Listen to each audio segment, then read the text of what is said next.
All right, good morning, family. We're up on Facebook. Please take a minute to share today's show. Again, please take it. Hey, thank you, Jesse. I appreciate you. Please take a moment to share today's show. Your shares mean everything. On today's show, as you can see, with today's cover art, Stop the Fake Outrage. Why Cincinnati Can't Stop the Violence. I've got a few superlative flows I want to share with you. We'll discuss that. Also, remember that conversation that Nick Cannon had with Professor Griff? Remember what happened? Well, everybody's favorite not king of comedy, D.O. Hughley, weighed in on it. And then Professor Griff had a very strong reaction. I may get to that during the second hour this morning, family. Stay up on all the latest news and views by checking out Cincinnati's first and only daily digital show that focuses on the Black community. It's the Nathan Ivey Show, the last honest place in Cincinnati media. And we'll get started in less than 1 minute.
Listening to the Nathan Ivey Show. One man, one microphone, one mission. Now let's get back to the flow.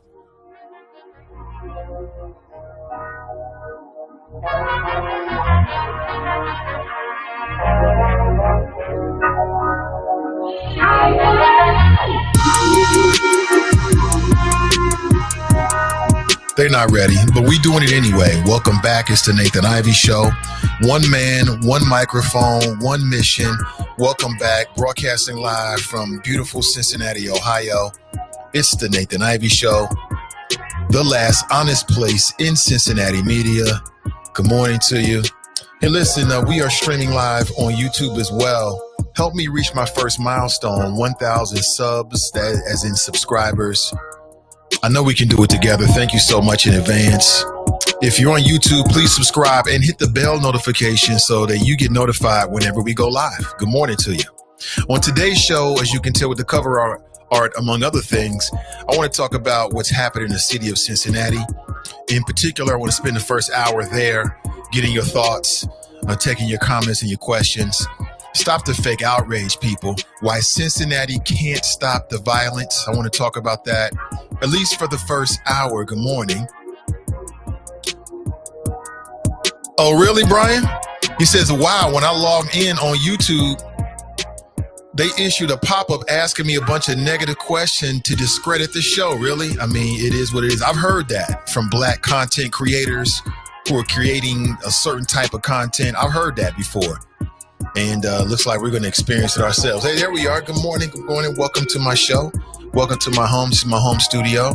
Nate Ivey with you in a beautiful Monday morning in August. How are you? How was your weekend? Hold on, let me get everything right here. How was your weekend? Hopefully your weekend was right. Hopefully great. Good to hear it.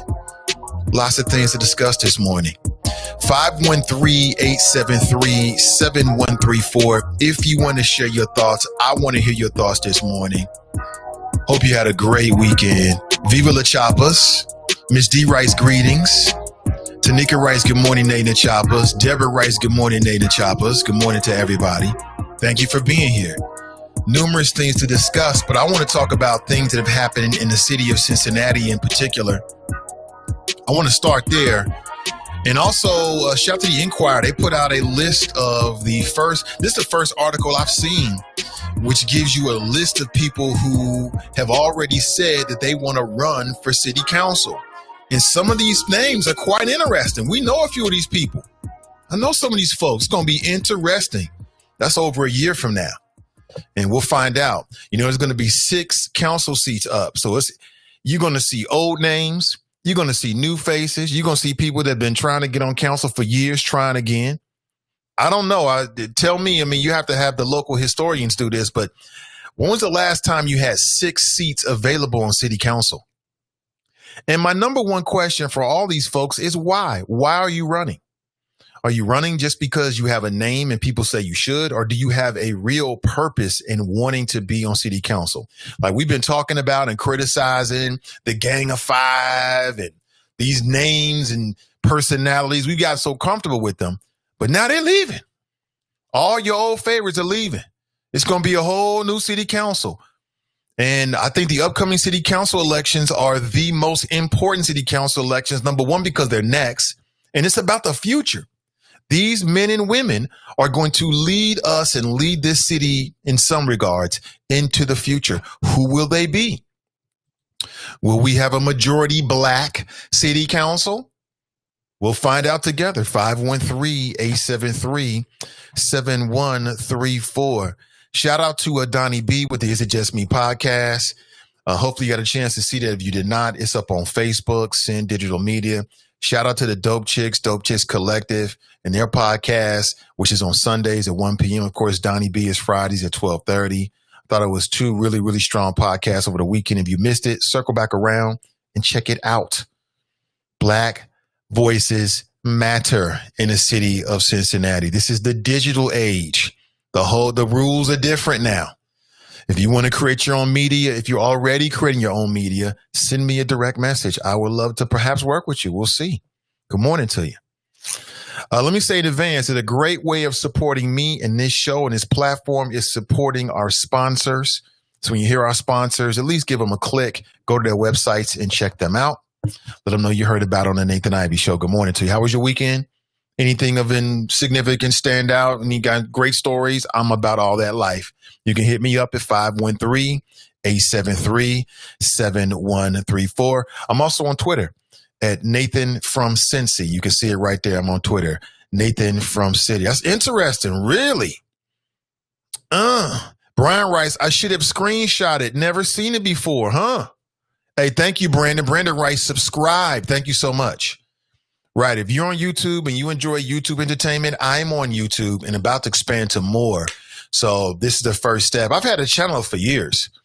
Had my YouTube channel for years, but what it was doing is that one reason why I like Spreaker, and they're not paying for this, but one reason why I like Spreaker is it allows me to automatically upload on multiple sites, including YouTube. So the audio of the daily show was always there, but people don't go to YouTube for audio. That's lame. You go to YouTube for video, right? So I didn't really have a big profile, a large audience, or a lot of subscribers. I really wasn't focused on it until now. Like I told you, 2020, the pandemic, some things that happened with me in February. My mind is, I'm hitting everything on all levels. And, so we can expand the reach of the show and the flow. I think we have something special here. And it can grow even larger with these platforms. So just take a second and go to YouTube. You can watch the show on YouTube every single morning. You can subscribe. If you're subscribed on YouTube and you do not receive a notification, please let me know. I've been conversing with other YouTubers because you learn from other people, right? And I know that happens sometimes. I know it happens on Spreaker as well. But if that happens, let me know.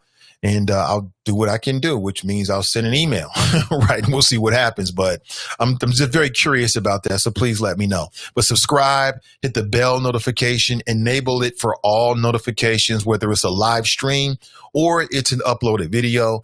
And we can always stay connected. I got big plans for that channel and more channels. That's interesting, Brian. Wow, man, I'll take it as a badge of courage, man, a badge of honor. Didn't know that. I haven't seen that. I can't think I've ever been on YouTube and seen anything like that, but we shall see. It is what it is. They want to shut it down. It's their platform. They can shut it down, but they can't stop the flows. Good morning to you. 513-873-7134. Let's jump into our first topic, shall we? Let's talk about what's been happening in the city of Cincinnati over the weekend. And everyone has been talking about this. 18 people shot in Cincinnati. I'll say it again. 18 people shot in Cincinnati in just a matter of hours over the weekend. In one incident in Over the Rhine, 10 people were shot. The shooting stretched from Over the Rhine to Walnut Hills to Avondale to the West End. Okay. What's similar about those neighborhoods for Cincinnati listeners? Any local vocals out there? Or should I say any vocal locals out there? What is similar about Over the Rhine, Walnut Hills, Avondale, and the West End? 18 people were shot, 4 of them fatally. If you've been on Facebook in particular, I know you've seen a lot of posts. I posted something about a young sister who was taken away from us far too soon. It's quite interesting because I'm seeing more and more quotes in the paper from the assistant police chief, Paul Newdigate. This is like, I'm seeing his name come up more and more. That seems to be a concerted effort. Who is behind this? I do not know. Why is it that the assistant police chief, Paul Newdigate, keeps doing these interviews? Why is he in the media so much? And we got a police chief. I don't understand it. Did the police chief instruct the assistant police chief to take the lead in the media? Or is this local media deciding who the leader in the Cincinnati Police Department really is? I don't know. I'm just telling you that it stands out to me. I keep seeing these stories, and then there's a quote from Assistant Police Chief Paul Newdigate, who, by the way, is the same dude that went to city council and said that it was super predators that were behind the shootings. He said this was about a week or so ago. And I was told from a very credible source that none of the members of city council, at least 3 of them are black, who were in that meeting, said anything to check him. And they said, damn word, just let it go. Like, oh yeah, it is super predators, which is part of the problem as to why we cannot stop the violence in Cincinnati. I want to talk about that within the next couple of minutes. So have you been aware of this? And of course, I'm connected and friends with on Facebook, on social media, with a lot of members of city council, how to monitor what people are saying. And, you know, on the surface, they're all saying the right things. You've got 2 mayoral candidates and they're all saying the right things. But are they saying what really needs to be said? Think about that. 513-873-7134. And from this particular article, now, I'm not saying the police chief isn't out there. I'm just saying I see the assistant police chief, Paul Newdigate, quite a bit. What's up with that? I know how the city works. It's interesting. And the police chief, Chief Elliot Isaac, who is a black man, said that while police work to identify shooters, that the department will shift officers from other assignments to augment the number of uniformed officers in those affected neighborhoods. So you're going to see more uniformed officers out there. The mayor said that guns are far too prevalent in Cincinnati. Quote, last night, Cincinnati saw senseless gun violence that ruined lives and will cause immeasurable suffering. Senseless gun violence. And we use that term quite a bit here, and I'm not really sure if that's accurate or not. You know, it may be something that we don't think is worth it, but to say that there's no rhyme or reason to it, that there's no logic to it, that's senseless, I'm not really sure. I mean, sometimes you have a situation where somebody catches a stray bullet. I get that, but I'm not really sure if that's the way we should really be talking about it. I'll give you my thoughts about it. Quote, Currently said that due to the COVID-19 pandemic, we are facing unprecedented circumstances and challenges when it comes to fighting crime. Cities nationwide are experiencing spikes in crime. Okay. So because of COVID-19, officers may not be out in the community the way they were before because they don't want to catch COVID-19. I get it. I understand it. More importantly, call this for what it really is, a public health crisis. That's a quote from the Reverend Ennis Tate, who's the pastor of New Beginnings of the Living God in Avondale. He said that these shootings can only end with a collaborative approach in the city. I think he's right about that. Let me get straight into it. The reason why Cincinnati cannot stop the violence is because the powers that be haven't really got serious about it. Let's call it what it is. We go through this every time there's a spike in the violence, there's a spike in shootings, a lot of good, well-intentioned people, but they keep doing and saying the same old things. What are we going to do differently this time that we didn't do last time? You know what I'm saying? Man, I spent 15 years going to forums, speaking at forums, being on panels, you name it. You know, the buybacks, we've done all of that. The shot spotter. You're telling me shot spotter didn't prevent it? I mean, we tried all of this. What can we try differently that we haven't tried before? And are the politicians willing to do that? Are the politicians, the people, these elected officials, are they willing to put their arse on the line to make it happen? To this point, we haven't seen it. It's quite interesting that, you know, we had 4 people that died. We had 18 people shot. And we get a reaction from the mayor. But what has John Cranley done to address the root causes that lead to this violence since he's been in office? What have you done, Mr. Cranley? I mean, you run around with the FC Cincinnati. You know where I'm going with it. You run around with the FC Cincinnati scarf and the FC Cincinnati tie. But what have you done to address the root causes that lead to what's going on down there? I'd like to hear it. Like anybody can say, this is a travesty. This is a nightmare. This is wrong. We can all say that. But these elected officials are in a position to actually get some ish done. What have you done? What you been doing? What you been doing? I like to know. Or what are the root issues that lead to this kind of violence? Can you really ever stop this? Is that even possible? I mean, Ohio is an open carry state. We love our guns in Ohio, but yet the mayor is saying that guns are too readily available. Wait a minute. They both can't be true. The guns aren't killing people. It's people killing people. It's the mentality. My uncle was in the streets when he was young. He used to run the streets of Avondale, run the streets of Warner Hills, run the streets of this city, right? And he used to tell me stories about he and his friends. It was a different time, a different mentality, man, going back to the 70s, right? Going back to the early 80s. And he said they used to get into fist fights with pistols in their back pockets. Could you imagine that? Getting into a fist fight with a pistol in your back pocket. It's the mentality. You can or cannot have access to a weapon, but if you bring a certain mentality to the game, it is what it is. How do you change people's mentalities? What role does the local school system play in all of this?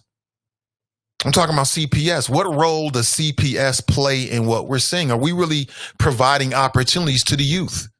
And oh, by the way, do we even give a damn about young people in this community?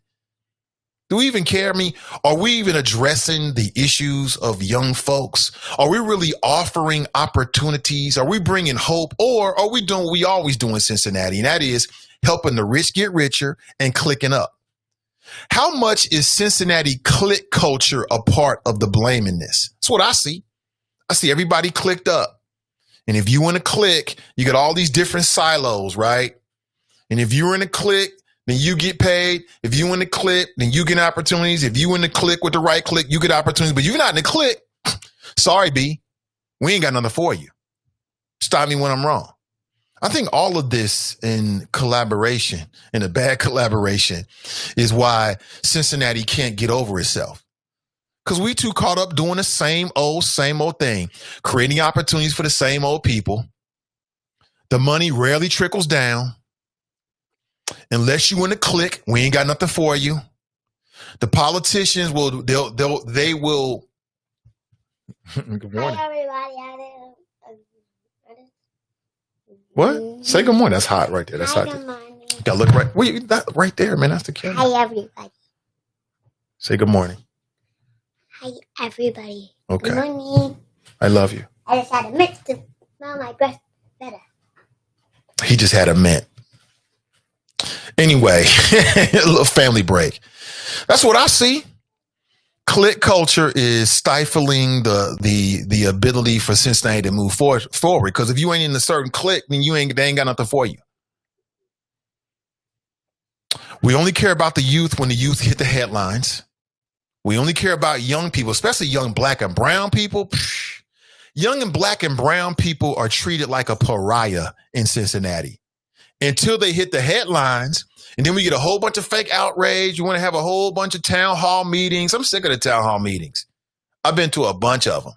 We want local radio not even local, non-local radio personalities will come to Cincinnati because they have a presence in the market, and they'll do a town hall, and we'll talk about the violence and pass the microphone around. I mean, later for that nonsense. I mean, where's the real concern? Where's the real empathy? Where's the real attempts to deal with the underlying issues?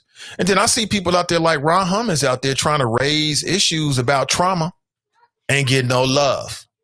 What? I mean, stop me when I'm wrong.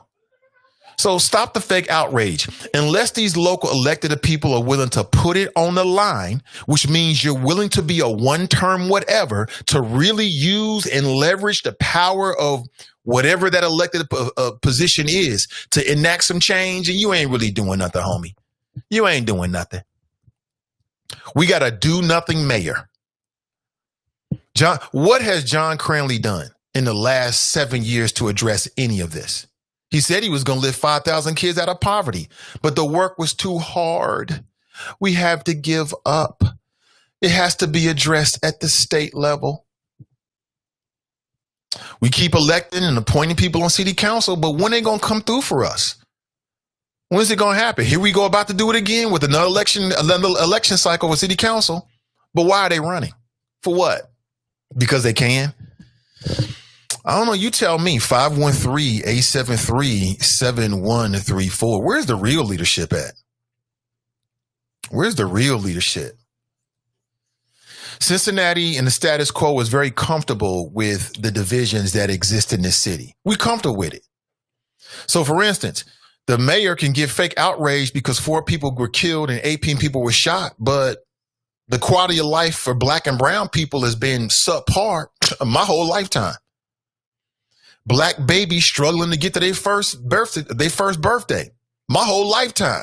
Where's the outrage for that? The inequities in this city persist because the status quo is comfortable with it. Everybody's comfortable. The people that can really get ish done, they comfortable. These shootings ain't happening in their neighborhood. They comfortable. They outraged. They care. They're good-hearted people, but they comfortable. Everybody goes back home, shut that door. We living good. We living our best life. That's what I keep saying. So please stop the fake outrage. Local media outlets, I mean, they'll talk about it and they'll do opinion pieces and they'll do a town hall and something like that. And then, Drake will have a new song out or, something else will happen and we're on to the new story. I mean, where is the enduring give a damn? There's some people out there now. I ain't trying to say there's no folks in the city out there. Shout out to those folks that's in there in the trenches every single day. But they too far and few between. They're too far and few between. And there's too many people just in it for themselves in Cincinnati. There's too many people that's just in it for themselves. They care. They feel. They weep. We care, but they're living their best life. They got that money coming in. Tell me when I'm wrong. 513-873-7134. I hate to be the bearer of bad news, but I'm going to keep it real with you. I've seen this same story a million times. Here we go again. Guns are far too prevalent. Well, it's an open carry state. What do you mean by that? Guns are far too, what the fuck does that even mean, John Cranley? Or is that some old classism stuff that like a certain class of people shouldn't get guns? What do you mean? What does that mean? The opportunities are not prevalent enough. The inequities are far too prevalent. Hold on, I'm getting a text message here. Oh, okay. Thank you, Seth. Thank you. The opportunities are far too prevalent. Let me see. Appreciate that. That's what the real issue is. Listen, if you're trying to call in, give me 1 second. I'll get you in after the bottom of the hour break. I appreciate it. Got to reset my phone lines. Appreciate that. The opportunities are not prevalent. The inequities are too prevalent. We got some real issues here. And I'm going to say it again. We can dance around the bonfire of the latest outrage because we good at that. We good at the fake outrage. But until we start addressing the root and the real issues and thinking long term, then these incidences that happen over the weekend are going to keep on happening, period. We got it in us. We have it. Cincinnati has it in us. But do we have the courage to do it? I don't know. I'm being real. I'm just being real with you. I don't know. Now, some of this stuff, I mean, what can you do? What can you do about what somebody else does with their time and in their home? And what can you do about that, right? I get it. But are the politicians, are the power brokers doing enough? Or we need to break outside of the clique culture because Cincinnati is super cliquish. Hey, Robin, thanks for the follow. Appreciate you. Thank you. Appreciate that, Robin. We need to break outside the clique culture. I'll say it again. We need to break outside the clique culture. Everybody and their friends. We're going to get our friends on and their friends on, and we're going to have our little silo. We good.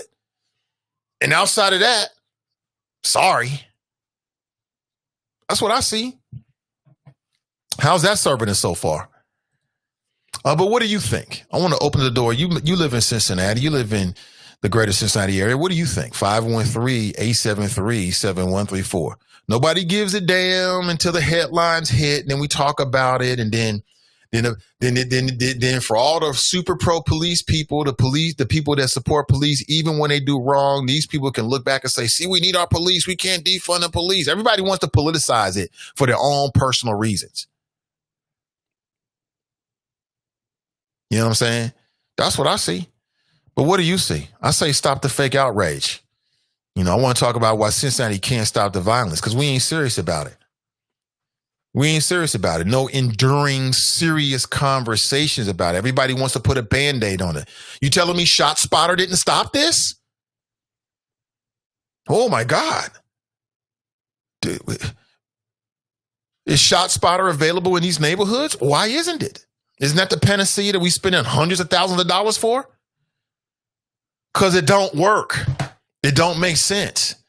It's a reaction. We need proactive plans, long-term enduring plans. That's what we need. Not the fake outrage that we keep seeing over and over again. That's what we need. 513-873-7134. Hold your call. I'm going straight to a break. We'll come back and I'll take your phone calls. This is the Nathan Ivey Show. Live, local, and vocal. Don't go anywhere.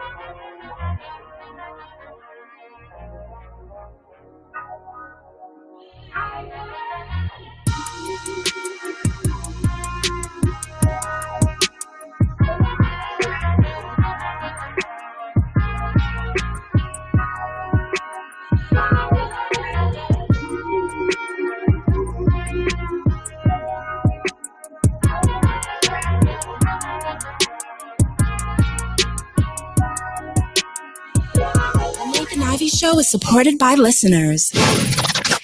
Go to www.patreon.com/Nathan Ivey Show and help Nathan keep the show independent. Bloomberg My Business Report. I'm Donna Wilson. The ride-sharing app Lyft has formed an alliance with several Black organizations to help close transportation gaps.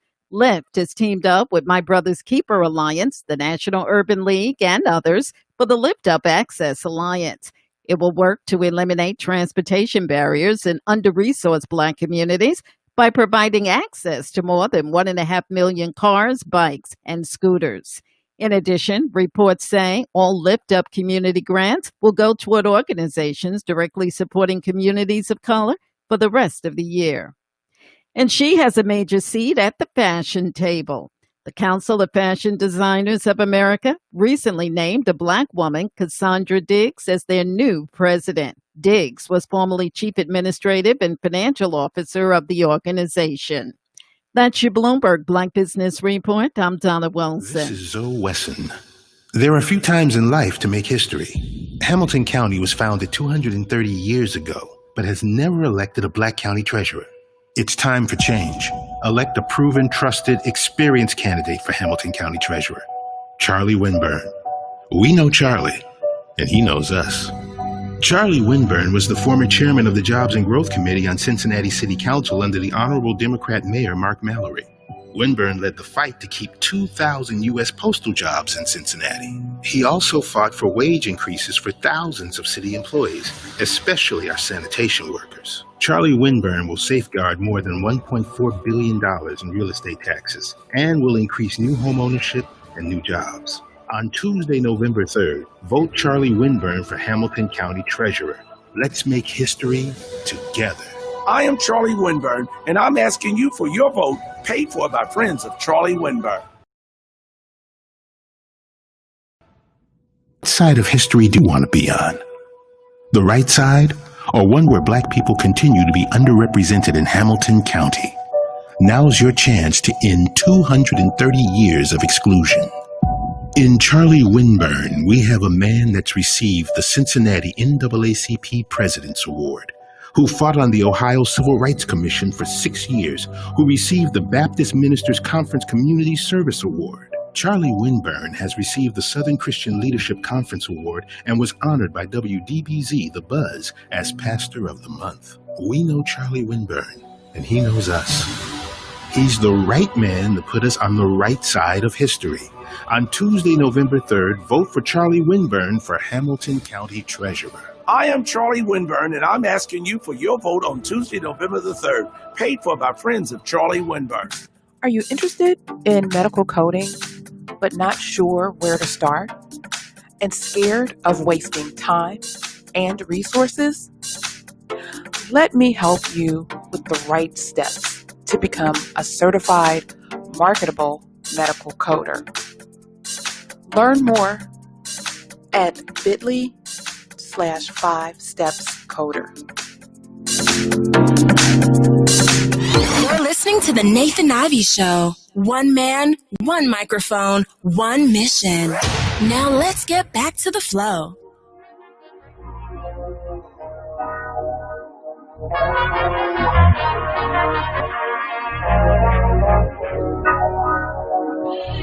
And if you tried to call into the show, try again. I know you have some difficulties. Appreciate you in advance. 513-873-7134. If you want to share your thoughts this morning, I want to hear them. Let's talk about it. I say stop the fake outrage. What are we going to do differently now that we didn't do the last time there was a lot of people that got shot? What are the local elected officials going to do differently now? What are the city leaders going to do differently now? What are you willing to do differently now? Again, 513-873-7134. Quote, last night, Cincinnati saw senseless gun violence that ruined lives and will cause immeasurable suffering. That's from John Cranley, or Mayor John Cranley. He said in the opening statement sent to the media on Sunday afternoon. Due to the COVID-19 pandemic, we are facing unprecedented circumstances and challenges when it comes to fighting crime. Cities nationwide are experiencing spikes in crime. I don't understand it. What does COVID-19 have to do with anything? What does COVID-19 have to do with anything? I mean, if it's good for our kids to go back to school, then the CPD should be able to get back into the community. Real simple. What's COVID-19 got to do with it? Mask up, get into the community, do what you got to do. I don't get that. Now, is COVID-19 bringing out the crazy? Yeah, it is. To me, it's quite amazing. Like I said, I don't get it. You know what I'm saying? Maybe it's the Virgo in me. I just don't understand it. This is my home. All my stuff is here. I love being at home. My family is here. The wifey is here. My son and daughter are here. All my hobbies are here. Everything I like to do is at home. Being at home ain't no problem. This is easy. It's easy peasy. Our ancestors had it real hard. But we got some folks out there that just can't deal with the pandemic because they can't get chicken wings on a regular basis from their favorite, chicken wing shop or whatever. I don't get it. But I do admit and understand that a change in circumstances for human beings will change some of their mentalities and sensibilities. I get it. But Cincinnati has the capabilities of changing things, but we just don't have the courage to change things, period. The politicians, elected officials have the ability. They don't have the courage to do it. They're not willing to put their lives on the line, their jobs on the line to make it happen, in my opinion. Simple as that. It is what it is. We got a do nothing mayor. We're going to look back on the time of John Cranley and realize he spent 8 years in office and didn't do a damn thing. All you folks that was running around talking nonsense about Yvette Simpson, this is what you wanted? Well, we got it. But what has he done? I can't think of it. I can't think. Like maybe 10, 15 years from now, we'll look back and look at this time of him in office as differently, but I don't see it. I don't see it. The clique culture in Cincinnati prevents Cincinnati from moving forward. I'm talking about the clique culture. You know what I'm talking about? Like everybody's clicked up in Cincinnati. Like you got your circle of friends, you got your circle of friends, you got your circle of friends, you got your circle of friends. And if you ain't in that clique, they ain't got nothing for you. The money don't trickle down in Cincinnati.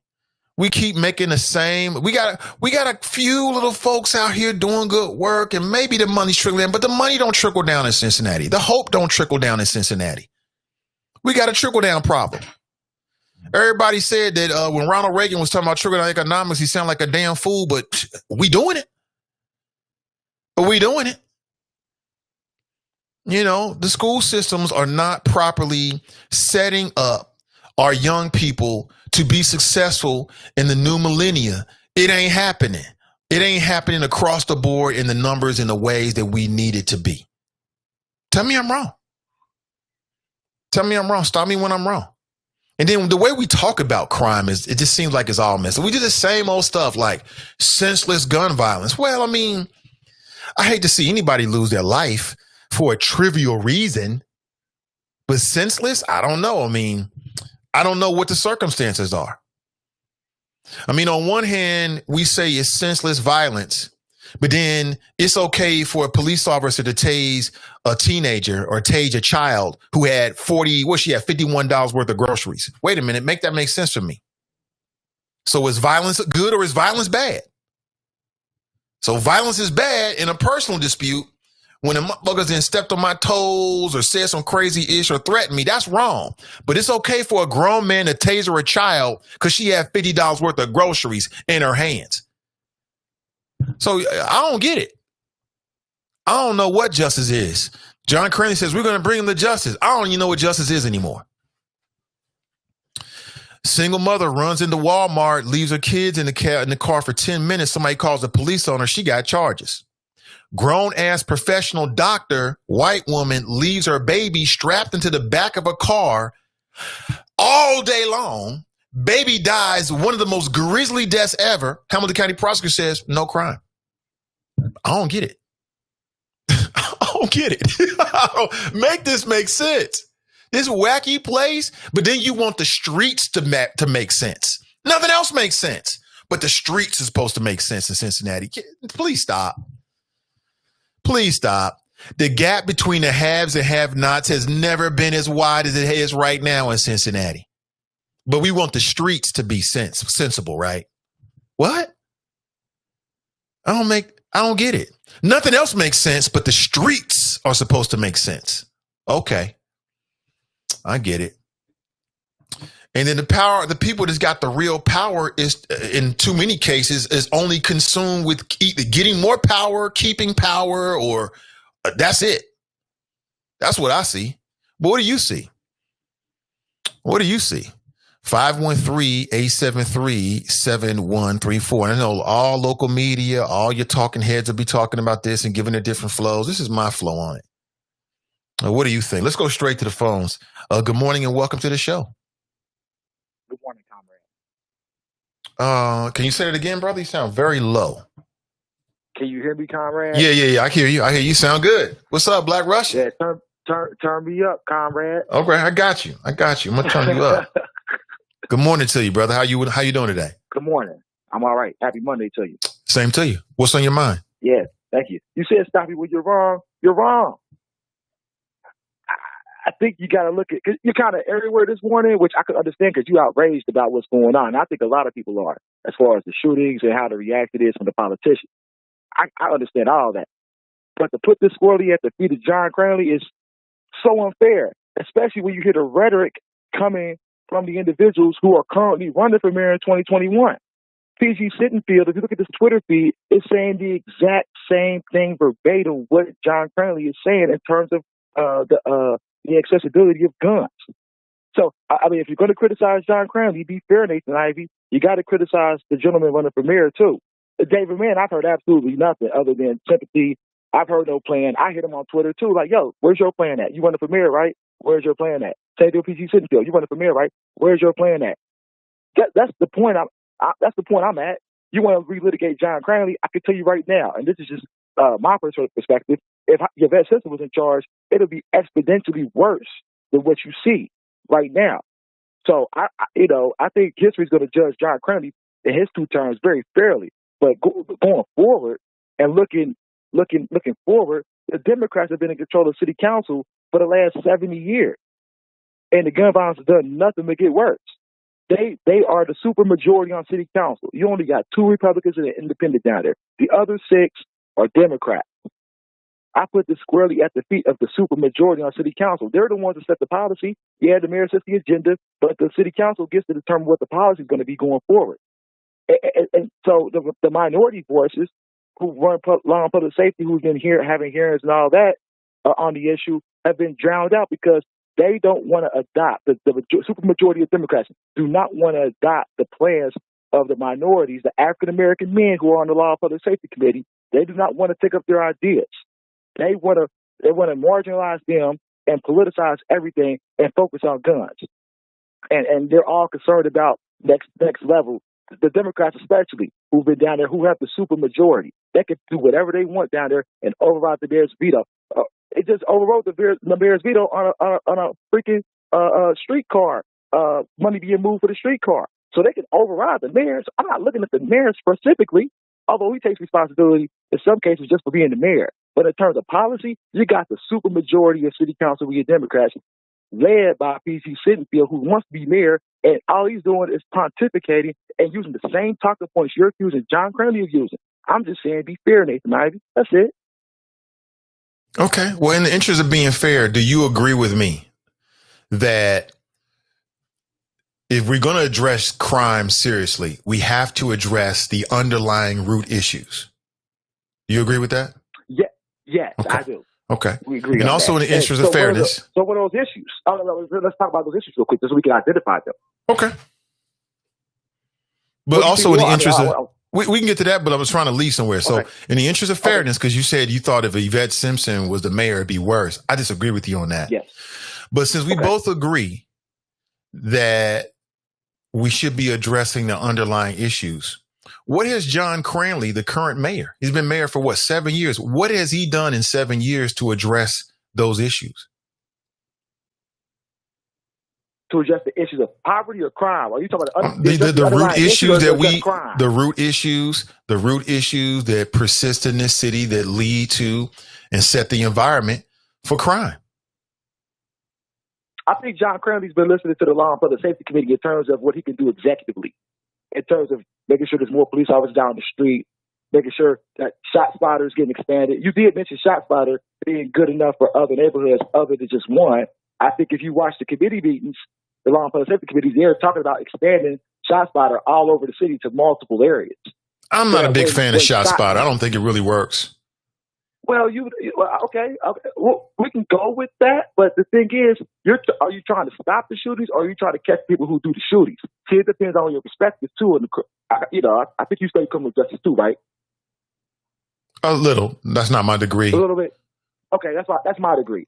So the thing is, it depends on how you focus on crime.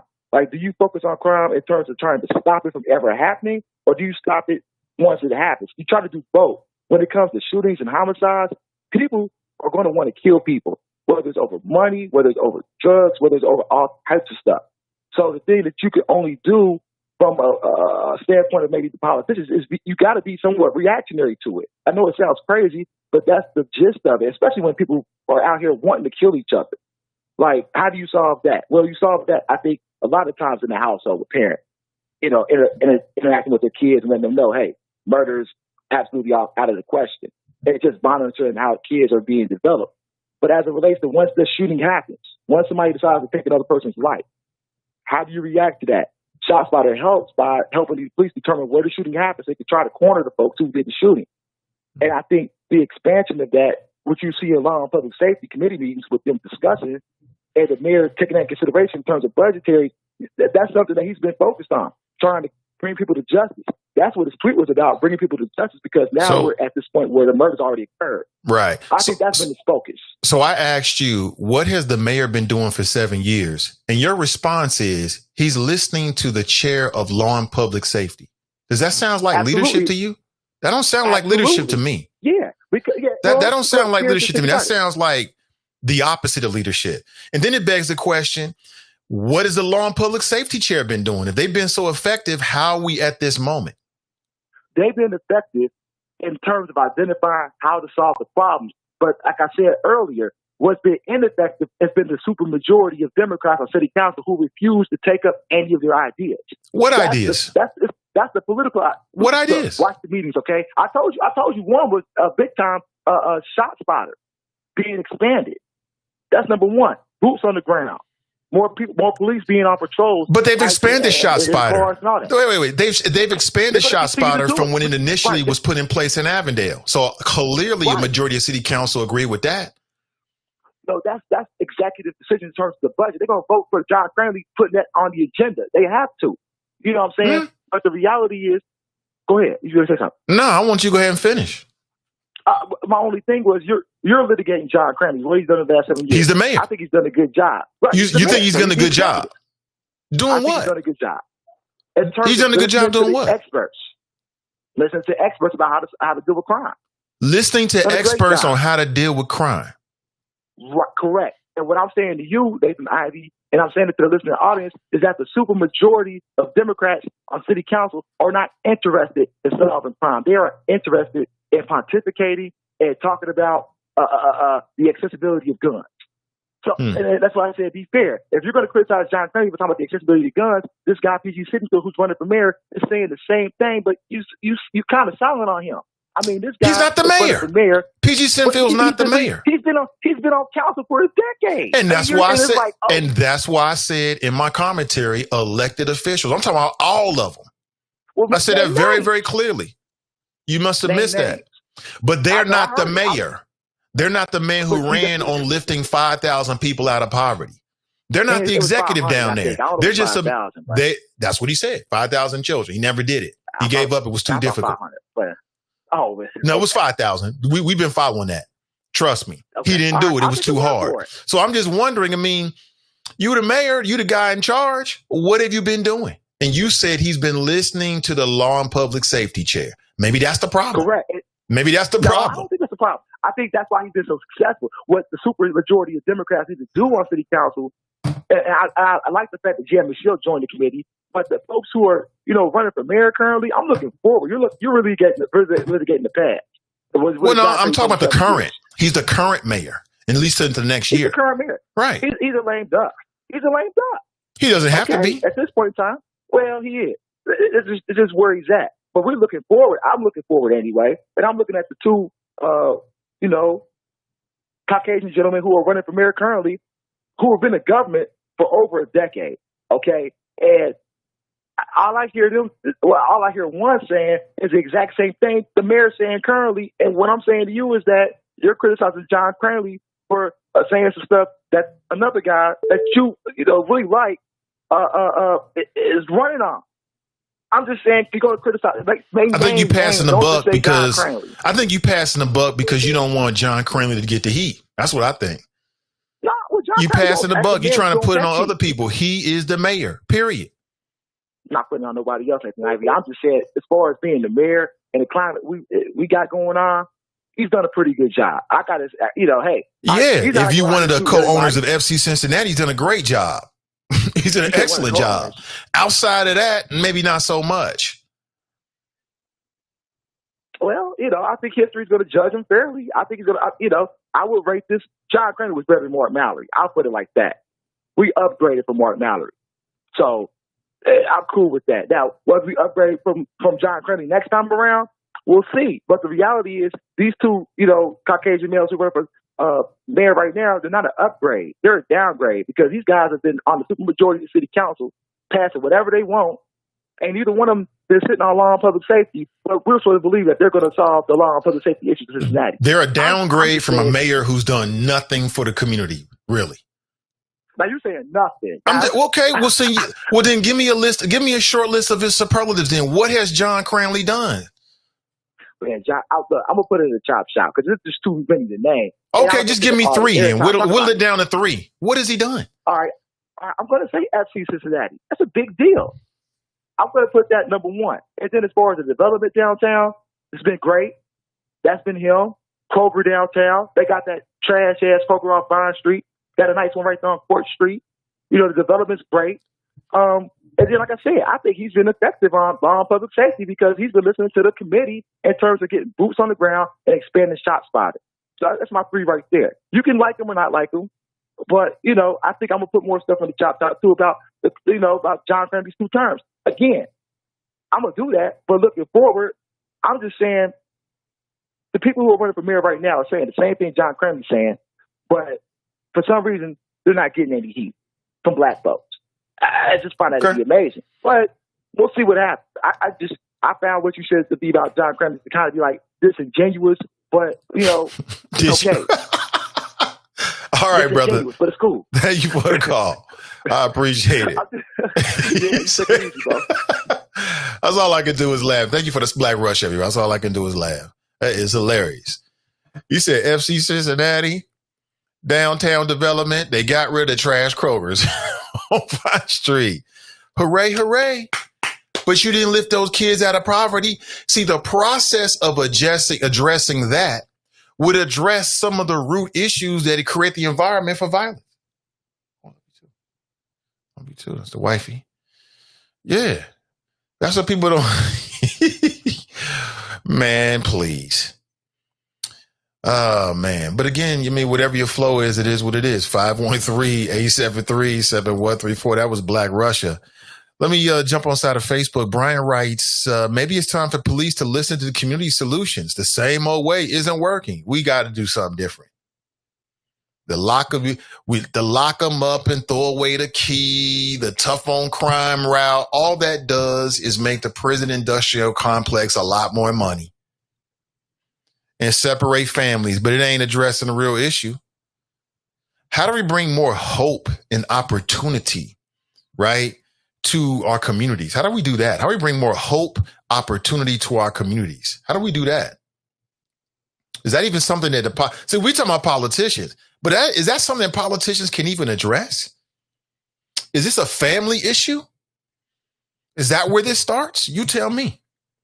513-873-7134. Let's go straight to the phones. Good morning. Welcome to the show. Hey, how you doing, Nathan? I just want to say I enjoy your show. And I've been listening to a little bit of what you've been saying about the crime rate and stuff like that. And you say you're doing a good job. My name is Lawrence, and I've been living in Cincinnati for a really long time. And I've seen mayors come and go and stuff come and go and this and that. And the thing that really gets to me is no matter how many times you try to clean up areas in Cincinnati or in different neighborhoods and this and that, you still got the same issue, and it's gonna have to start with the people. The people are the ones that's gonna have to stop doing what they're doing in order to get what they want. You can't go in with you can't go, all due respect, you can't serve shit on a silver platter and expect people to eat it. In order for you to go in and ask for what you want and demand what you need, you're going to have to change the way things is, and that's the people. The people are the ones going to have to stop doing all this unnecessary killing and shooting and robbing and the stuff they do. I mean, I'm pretty sure when you go downtown and you look at people going to work, going to school, taking care of this and that, you still got those groups of people that's just standing around doing nothing. And eventually, when you got a bunch of people standing around doing nothing, it's no telling what's going to happen. So it's going to have to come from the people. We're going to have to start taking back our neighborhoods and telling certain ones like, hey, we don't want this no more. You all need to go somewhere else and sell your drugs or do all this hoorah stuff so we can take back our neighborhood, our community to be able to invest. Because what happens is what a lot of people don't realize is when you put a certain amount of people in certain neighborhoods and the value of property goes down, and you're not paying no taxes and nothing on there, that gives other people other places to come in and say, hey, we can buy up this property, kick all these people out, promise them what most people want is that handout. We're going to give you Section 8 and $2,000, $3,000 to relocate. But after a while, where is there to go when you're buying up all this land that we've been occupying for the past 3-4 generations, and no one thought that eventually this land has value now. Just like when you look at downtown and parts of Walnut Hills, them apartment buildings have been sitting for decades. Now they done up rent at $1,800 to $3,000 a month. So the people is going to have to stand up and say, hey, you know what? If we stop doing what we're doing, there's no need to continue to call the police. If we stop putting the people in fear of our kids playing in the streets, worrying about those few people out there standing on the corner fighting amongst each other, there's no need to have to call the police. If we can build our community the way it needs to be built up. And you fail to realize there's a lot of black money in this city that can do a lot of rebuilding and maintaining if we come together and eliminate all the bad apples to do that with. Hey, Lawrence, appreciate the call, man. Thanks. Yeah. Lawrence says, listen, it ain't the politicians. You got to start with the people. Is he right? Do you agree with him? 513-873-7134. I think Donnie was trying to call in. Donnie, call me back. I'll put you straight on. What do you think? I mean, it's hard to argue against it. It ain't the gun. It's the mentality. It's the mentality of the individual. How are you raised? What's your environment you raised in? Where's your mama? Where's your father? Where are the people that you respect, the people that you don't want to let down? You know what I'm saying? In what environment were you raised in? Is that a part of it? I think so. I think that's fair. I mean, if you're a politician, you're dealing with policy, there's only so much you can do, right? Right. Do I think the politicians have done everything? No, I do not. Do I think there's ways that they can push the system to create more equity? And I think equity can create an environment where we don't see this? Yes, I do. But it starts with the family, right? What do you think? Let's go to the phones. Good morning. Welcome to the show. Good morning, Nathan Ivey. How are you? Happy Monday. Happy Monday. I'm doing great. Welcome. What's up, Donnie B? I'm enjoying the topic. I wanted to talk about this. I posted yesterday, that I really struggle in this area on figuring out what needs to be done that can help end the violence in our community in a meaningful way. And so I want to go all the way back to 1994 when I was in college. I went to college in Illinois.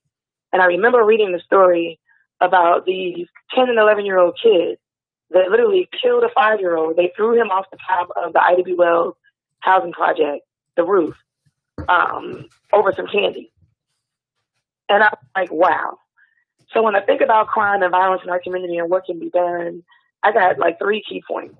The first is I do think that guns are a problem because regardless of the mindset of the people in the community that are doing, the violence, if they don't have access to guns, then they can't kill anybody in that way. But I don't feel like that's something that CPD and the mayor and city council can address here locally. I feel like that's a systemic problem about how our youth are getting access to guns across the country and how they're getting here. So I think that's an FBI and ATF issue that they need to address. The other issue is the lack of resources. When you lack so many resources that you're willing to throw a kid off a building to get some candy, I feel like it goes back to the systemic issues in this country of poverty and a lack of access. So when you don't have a real living wage and when you don't have the resources for adequate child care and quality education, then this is what happens. So you say, where are the parents? They're at work. I know a single mother, where her son was wilding out. You know, mom's at work and her son is at home alone for 3.5 hours a day while she's at work in between, school getting out and her getting home, raising himself. So I feel like the way that the city and local governments and even federal can help is we really need to address the lack of access to child care. A lot of people are at work trying to provide and make ends meet, and their kids are at home in the streets raising themselves. Whereas, my kid is not involved in a lot of the things in the streets because he doesn't even have the opportunity. Because when other kids are at home raising themselves, my son was at the Dunham Rec Center, but that costs, money. So he was doing sports, he was doing after school projects, people were helping him with his homework and doing things to keep him off the streets. So that's one thing that I see. I feel like the mass incarceration of African American men and African Americans, period, has destroyed the Black family unit. So you don't have the traditional two-parent homes that I think are necessary to try to help properly raise, our kids and help ease, financial burden. And so when you do things like what we saw happen to Rashawn Davis, what if he wouldn't have got out? And what if him and his wife had a kid?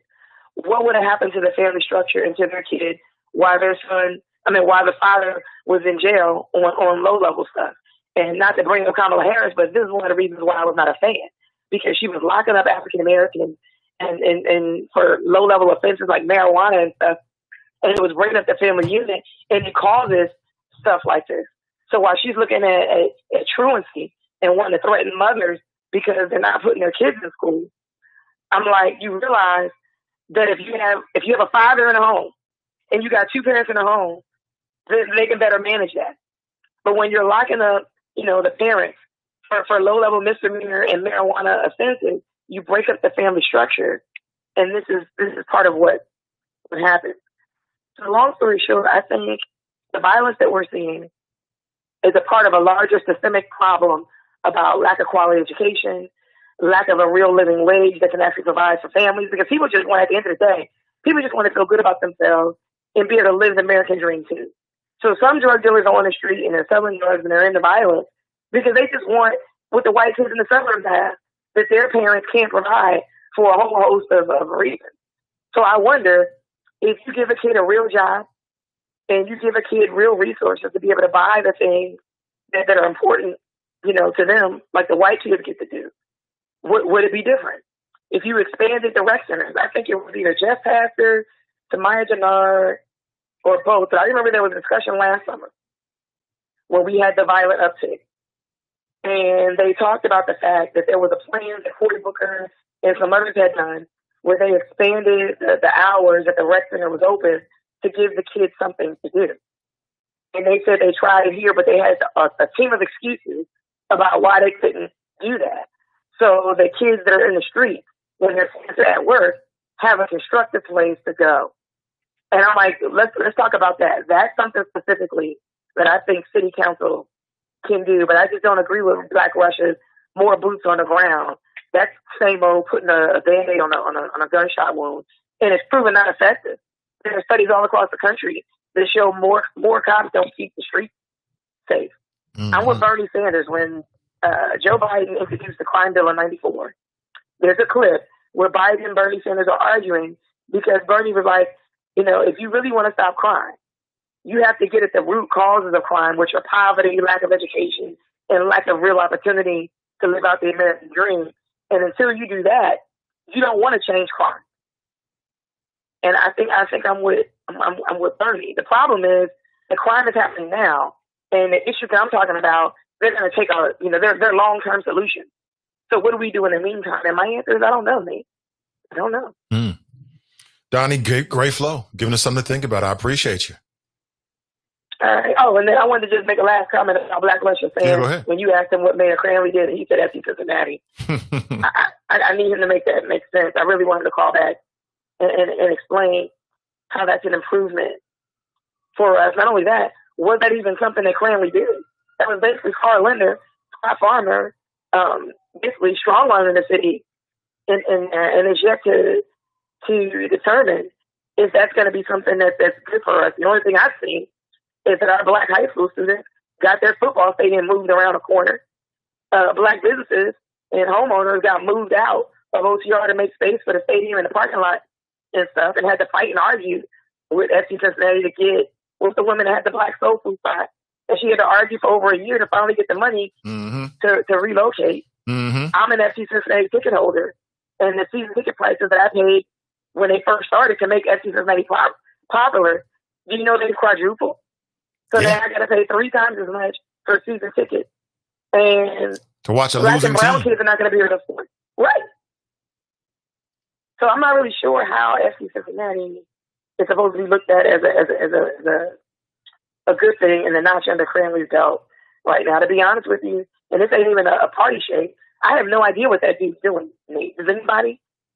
I'm like, I don't know what he does all day.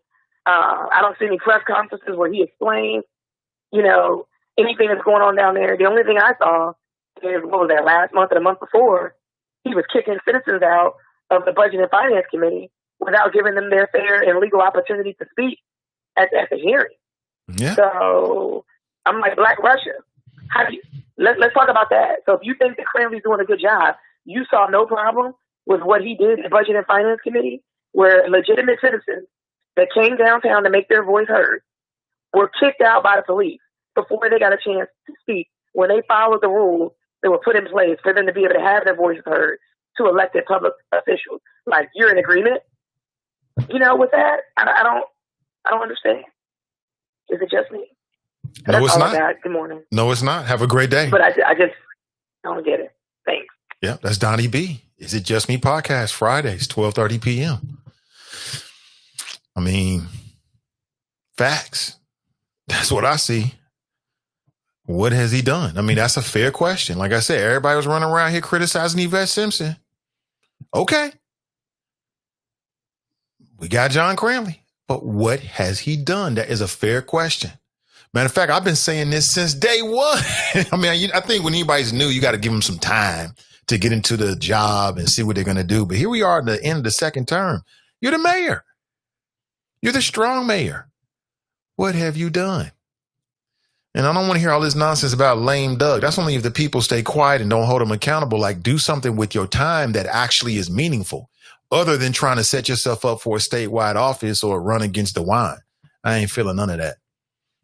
Couple of things that you may care about. A citywide ceasefire event is being held by Neighborhoods United Cincinnati at Grant Park tomorrow.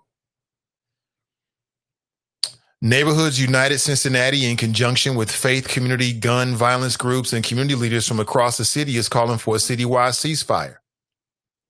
And the Neighborhoods United Cincinnati will also release a plan to address gun violence at 3 p.m. on Friday in front of City Hall. I will be there. I will be there. Okay, I plan to be there. If you can't be there, I plan to be there. I'll live stream. And maybe I can get an interview with some of the individuals involved with Neighborhoods United Cincinnati. I think that's Brian Gary and some other good folks. I mean, listen, I'm good. I'm for all efforts that's on some positive ish. I'm with it. I'm with it. I like the idea of a citywide ceasefire if the people involved with actually doing the shootings is going to be paying attention to it. Outside of that, it's the same old folks, but they got a plan. I think we should take a listen to it. Take a look at it. Let's see what the plan is. Let's go back to the phones. 513-873-7134. Good morning and welcome to the show. Morning, Nathan. It's Kevin Arcel. Hey, what's up, Kev? How's it going now? I'm doing great, brother. I'm doing great. What's on your mind this morning? Hope everybody's tuning in to the Democratic convention. Apparently, it's going to be, socially distanced, trying to be safe, not get folks sick. Might be a good plan. Right. That's why I'm not there. I didn't even apply for a media pass because I'm like, I'm cool. I know you went last year. Yeah. I said, well, 4 years ago. Going this year. Maybe 4 years from now, but not this year. I'm cool. I'll watch it on TV. That's real. That's real. Hey, so Donnie is confused. Mm-hmm. And I love me some Donnie. I listen to Is It Just Me? No, it's not just you, but you're a little confused because the platform that you just talked about is part of Mr. Biden's platform. So I'm not sure if Donnie is actually following. He's talking about universal child care, right? Now, did he get it from Bernie? Absolutely. Because good leaders say, hey, you know what? Maybe I didn't have all the ideas and all the answers. Perhaps the other people that were running against me, maybe I should find out what was in their platform that was important to people and add that to my agenda, because that's good leadership, right? So if we're talking about the problems being systemic and the issues being, cradle to the grave type issues, then it does make sense to start talking about universal health care, universal pre-K. All of these things are in the current platform. So I'm not sure why, and I keep saying it, I'm sorry to say it, I love Donnie, but I think there's a little bit of ageism going on in all of this rhetoric against Biden. Even the senility thing, I was talking to a family member over the weekend, and they were like, where did it all start? And I was like, because he made a reference to record players in one of his speeches, like back when he was on the campaign trail, and the opposition jumped on it. And it wasn't just... And everybody was like, oh... You're right about that. But to be fair, Kev, I mean, he's had a series of gaffes, or whatever the word is, that opens up the door for people to question his age. But that's not valid. So I was saying the same thing, and I'll say to you what I said to the person I was speaking to. When I was coming up, we had cassettes, records, and albums. So the other day, somebody, I can't even remember who it was. I think it was like Jay-Z, right? And I was like, Jay-Z's coming out with a new record. But I can't remember. No, it was by August. And I was like, oh yeah, he just came out with a new record. And the person looked at me and was like, what? And I was like, man, you know what I mean. It's CD, whatever, man, And he was like, what? And I was like, he came out with some new music, right? But that's my colloquialism. That's my normal speech. That's what I remember from when I bought, quote unquote, records. You know what I mean? That doesn't make me senile. And my mother, I don't know about I can't speak for everybody else, but my mother is up in her age. There's nothing wrong with my mother. Her being older didn't change her life. It has not changed any of her wisdom. It did not change any of the lessons that she learned from coming up.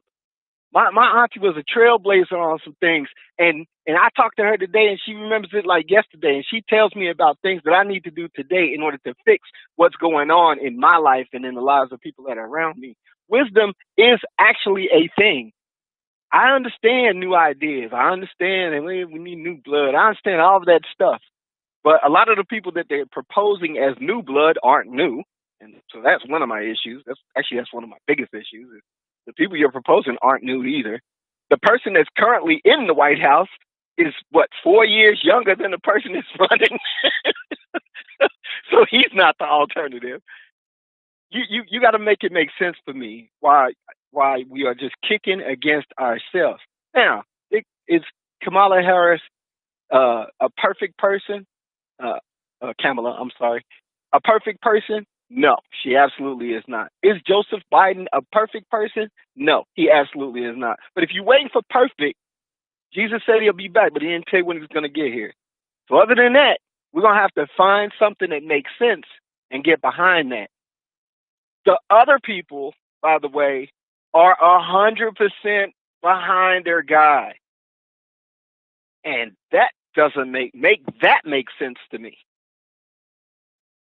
Because I know he knows nothing about policy, statesmanship, leadership, all of the things that are necessary right now to give us a safe and free, democracy, if that's what a republic, right? Think about those things. He's talking about building an oligarchy, and he wants to be the person in charge. So I don't understand. I'm slightly confused. And you can kick against some things. I said to you one day once, I'm sure there is something that Donald Trump has done right. I'm sure there is. I'll say that out loud. I'm sure. Now, I might not know what it is because I don't follow him that way, but it is really hard to do everything wrong. So he's probably done some things that are correct. What I'm looking for is for somebody that's going to do more things correct than he does, and then get behind that person. I think folks need to start looking at platforms, stop talking about, personalities, and I thought about something else, Nathan. See if you could jump in on this with me, right? They were talking about enthusiasm, that the enthusiasm for Donald Trump is higher than the enthusiasm for Joe Biden, right? So I want you to think about this the way I thought about it. If 10 people, right, are really happy that you're doing something, and you only ask 10 people, the enthusiasm for that person is 100%. If 100 people are kind of happy for you, right, half and half, 50%, okay, and you poll 100 people, then 50 people are happy to have you.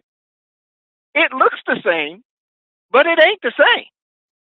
So you got to now start digging into how many actual people are in these polls about enthusiasm. And is it commensurate or not? People will trick you with numbers. Folks will make you fall for the okie doke with numbers. People They will. that want the numbers to go their way, they'll run the numbers however they want to make it seem like, oh yeah, we winning. We might not be winning in what matters, but we're winning in something. Well, I'll say two things. One, I think you're right. I think that we get caught up with the history of Biden and the personality and his age and not what his policy proposals are. You go to his website, like I said, I've joked about it. He's got an agenda for everything and everybody. It's like a long list. You go to Biden for president or whatever, JoeBiden.com. He's got a long list of what he is proposing he's going to do, and he's hitting everybody. And I think that we should spend more time looking at and challenging him on his policy and not his age and things like that. But in the digital age where everything is televised, it matters. People are going to pick up with it. If you're going on television or doing interviews and you stumbling, it matters to them. Should it matter as much as the policy? I'd say no, but it matters. It is what it is. And then secondly, I would say, forget the polls. I don't care what the polls say. People should vote their conscience. Vote your conscience in November. Don't get caught at the polls. Don't rest on your laurels. Don't think that somebody else is going to do it. Look at what Trump is doing right now with the post office, doing whatever he can to try to set the deck so he can get reelected.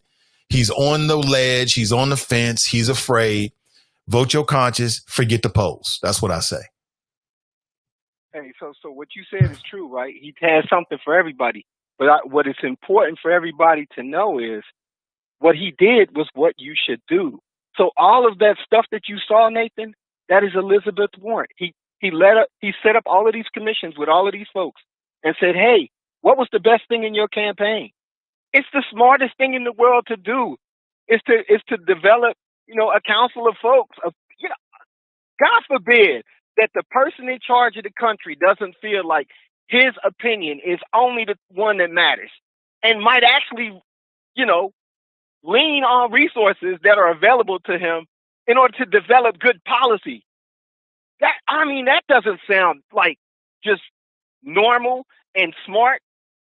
Instead of a guy coming out there saying, I'm pretty smart. I just kind of got it from me. It's because it's what I think. And, I'm pretty smart.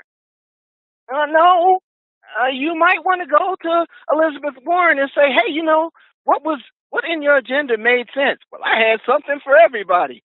Well, fantastic. Let's pick the best things out of what you had. We're going to add that to what I'm going to run and do.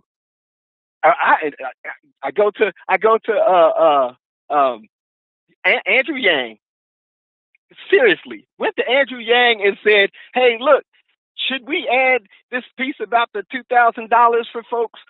We should, that makes sense if we can make it work. But we could talk about it. That's good policy, man. That's how you develop good policy. That's how you become a good statesman.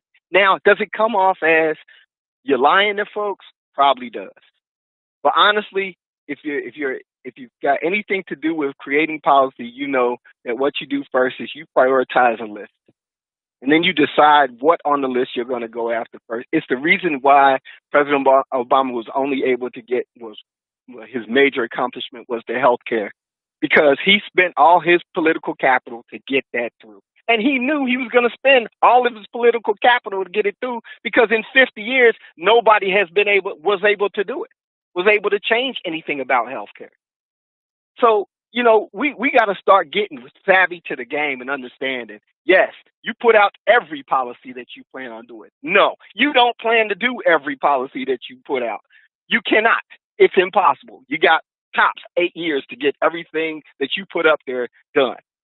Now, preferably you get something done. So you knock it off the list. And then you say, well, what was the second thing on the priority? We're going to do that now.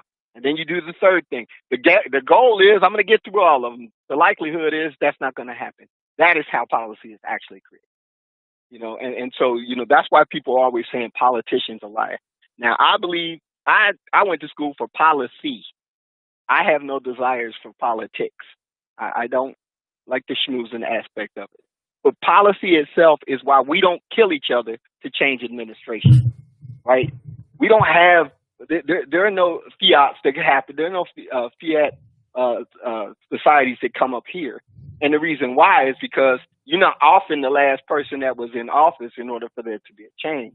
Every 4 years, there's a decision, on the people on the person at the highest level. And every 6 years, there's a choice for those other people. You know what I mean? And every 2 years for the other people. And that's how we move along. So we got to get past this whole, duke it out in the streets thing. That's not how life works, man. That's not how we do things here in America. And it doesn't make sense that is the expectation. You want the youngest and the fastest. Well, the youngest and the fastest might not be the person that's right for the job. That's just my opinion, man. Like I said, I hope everybody tunes in. We'll see what happens. I'm sure it's going to be hilarious. I bet there's going to be mistakes. I don't think it's ever been done this way before. And but at least, somebody cares about people being safe. Yeah. I'll probably tune into some of it. I'll be more, some of the speakers might grab my attention. I'll be interested to see Kamala, of course, and Joe. And we'll see what happens. What about the former governor of Ohio? Yeah, I'll probably watch that. That'll be interesting. This Republican at the Democrat National Convention. That'll be interesting. Yeah. Listen, man, that is when you know it's bad. When the people, Nathan, in your lifetime, how many times has that happened? The Republicans on the Democratic stage. You know it's bad. There's actually a platform that says Republicans against Trump. Can't remember that ever happened. But you know what? To his credit, John Casey, he could have been a better governor for the people. Hey, Kev, let me let you go, man. Thanks for the call, brother. But to his credit, always a pleasure. To his credit, Casey he wasn't a big Trump fan. He keeping it real. He keeping that same energy. I like to see it. There's too many fake ass people out here. He's keeping that same energy. He really wasn't feeling them when he was in office, and now that he's out of office. Speaking to John Kasich, it is what it is. It'll be interesting to hear what he has to say. Back to the phones we go. Good morning and welcome to the show. Good morning. I'm calling in about the violence in Cincinnati, Ohio, and I was trying to see if we can all get together and try to organize something that can maybe stop what's going on there with all the violence.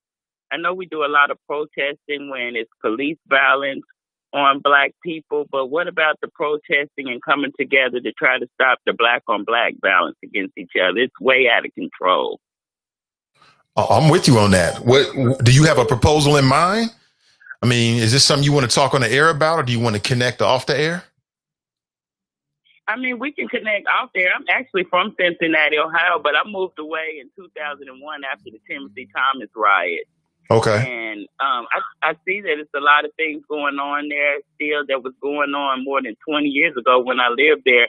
And instead of things improving, it just seemed like it's getting worse.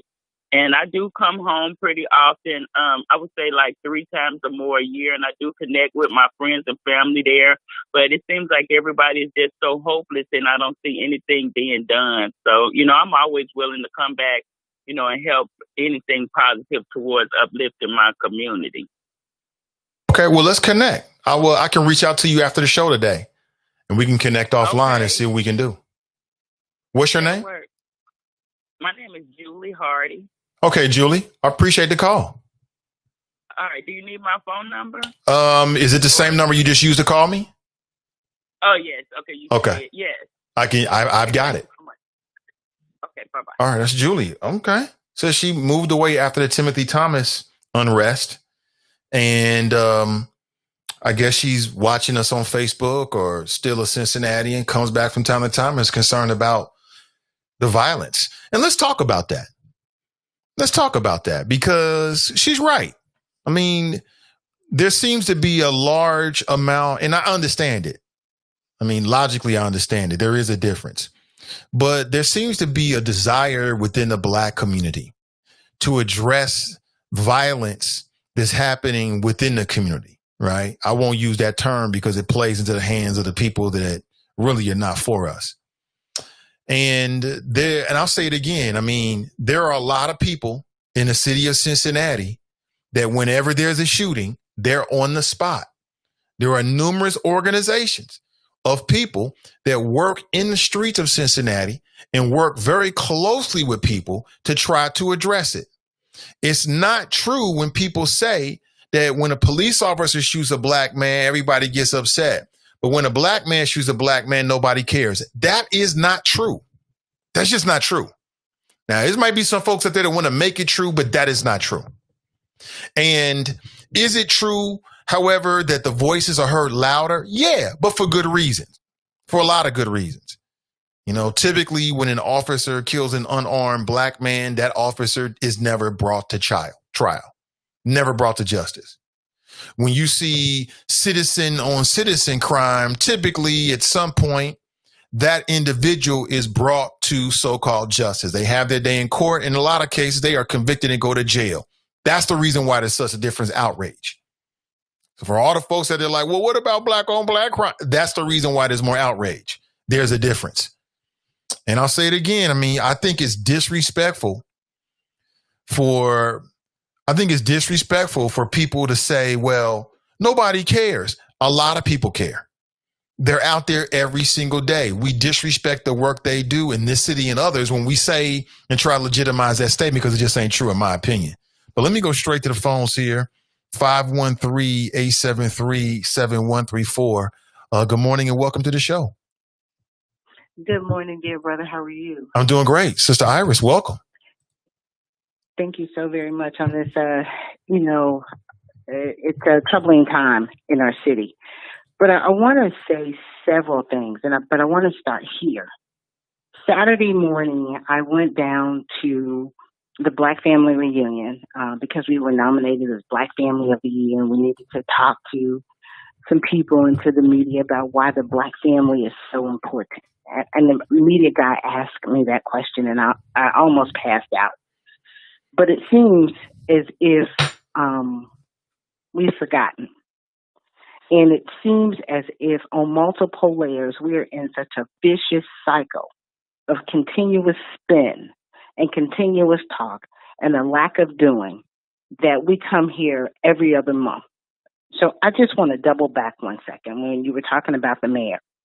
And you were talking about what is he doing? What has he done? And, I've been at this table a long time around police accountability and around the table around using different methodologies for community and police when trying to resolve, reduce, mitigate, identify, find solutions for crime and blight. All of that is written inside the collaborative and the MOU, all of it. This is why it matters. This is why the people that you elect matter. This is why you have to understand what your community needs and then be able to apply it to the people that you're trying to vote for.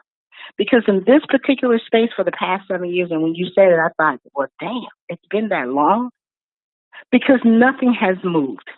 There has been a huge barrier between the administration in the city, and that would include the law and public safety chair, and the true work of reducing police violence against citizens and citizen-on-citizen violence.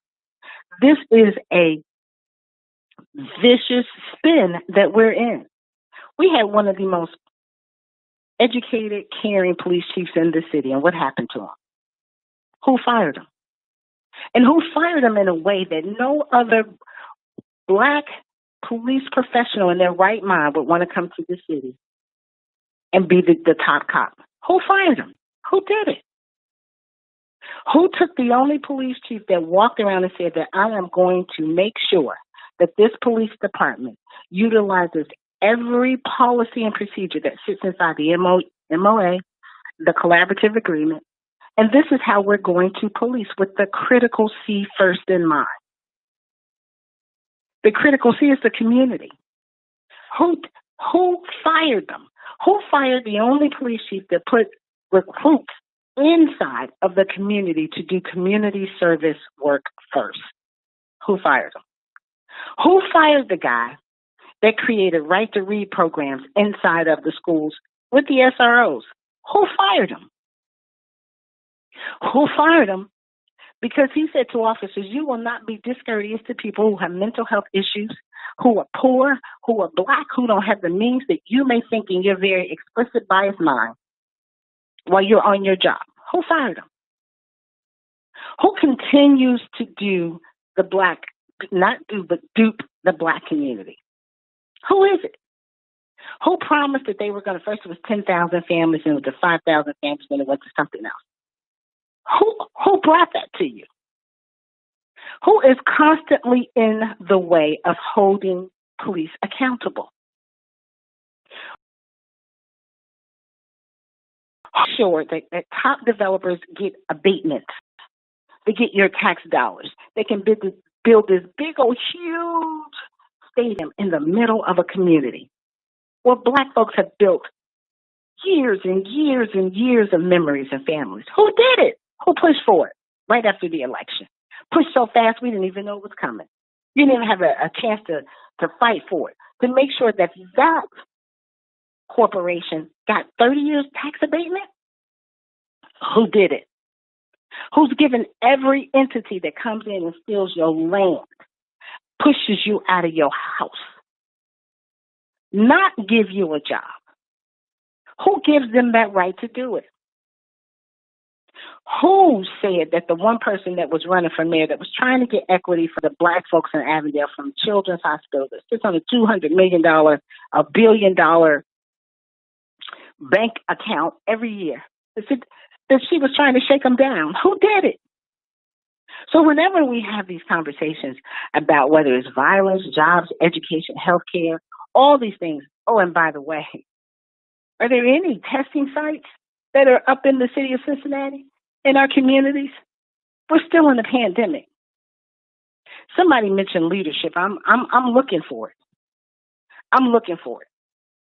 Because had we been sitting down doing the work of the refresh that we spent $350,000 to do an assessment, not just on police, dear brother Nathan, but on the city administration and the community, figuring out these problems. Just imagine if we were doing that work.